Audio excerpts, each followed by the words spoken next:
నెల్లూరు జిల్లా ఆత్మకూరు నియోజకవర్గం ఏఎస్పేటలోని ఖాజా నాయబ్ రసూల్ అమ్మ జాన్ సమాధులను రాష్ట్ర దేవాదాయ శాఖ మంత్రి ఆనం రామనారాయణ రెడ్డి, ఎంపీ వేమిరెడ్డి ప్రభాకర్ రెడ్డి, టీడీపీ జిల్లా అధ్యక్షులు బీదా రవిచంద్ర సందర్శించుకున్నారు.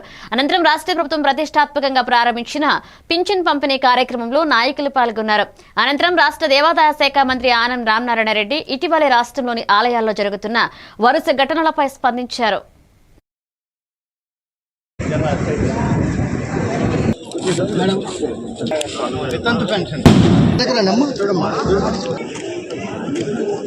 వెంకటేశ్వర స్వామి ఆలయంలో ఆలయ ప్రాంగణానికి వెలుపల ఉన్నటువంటి ప్రక్కన ఒక కోనేరు, ఆ కోనేరు ప్రాంగణంలో కొన్ని శివలింగాలని ఏర్పాటు చేయడం జరిగింది అని చెప్పి ఎస్పీ గారు పొద్దునకంతా దాన్ని వివరించడం జరిగింది.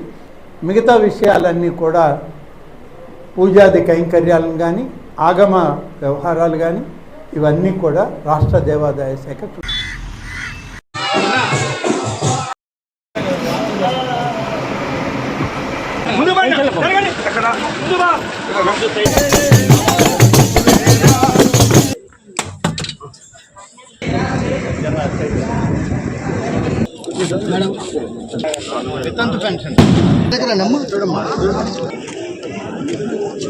వెంకటేశ్వర